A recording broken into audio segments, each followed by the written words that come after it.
आधी सांगणारे अधिकारी शब्दाला विशेषण असे म्हणतात. उदाहरणार्थ चांगला, वाईट, पांढरा, धीट, शूर इत्यादी.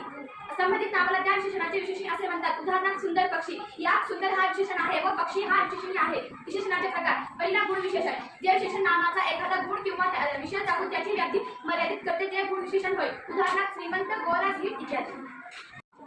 दुसरा प्रकार संज्ञा विशेषण. 5 फळे, पहिला क्रमांक, दुप्पट पगार, काही माणसे, थोडी विश्रांती. प्रत्येक नामामागे एक एक संज्ञा दर्शक शब्द आहे. ज्या शब्दाने नामाची विशिष्ट प्रकारे गणना केली जाते त्याला गणनावाचक संज्ञा विशेषण असे म्हणतात. गणना करण्याची संज्ञा, पद, क्रमांक असे वेगवेगळे असतात म्हणून संज्ञावाचकाचे अनेक प्रकार होतात.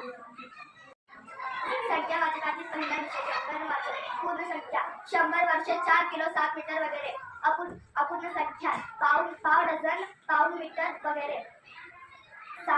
साखल्य सर्वांचे सर्व, साली, उभयत, दाही वगैरे. क्रमवाचक. पहिला, मजला, तिसरा भाऊ, दुसरा भाग. आवृत्तीवाचक. पोटवाचक. दुप्पट खर्च, दुहेरी गोप, त्रिवार बदल. पृथक्त्व. वेगवेगळ्या दाखवणाऱ्या 4 जगत एक मुलगा. अनिश्चित. पुष्कळ श्रोते, काही अभिनेता, बरीच कुटुंबे. सर्वनाम विशेषण. जेव्हा सर्वनामाचा उपयोग विशेषण प्रमाणे होतो तेव्हा त्याला सर्वनामिक विशेषण असे म्हणतात. उदाहरणार्थ तो पक्षी, ते मूळ रडतो.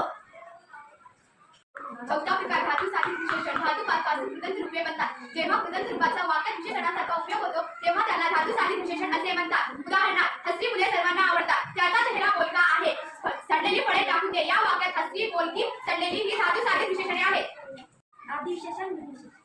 जे विशेषण विशेष यांच्या आधी येते त्याला अधिविशेषण असे म्हणतात. जे विशेषण विशेष यांच्या नंतर येते त्याला विधिविशेषण असे म्हणतात. उदाहरणार्थ शहाणी मुले शिस्तीने वागतात. यात शहाणी हा अधिविशेषण आहे व मुले शहाणी आहेत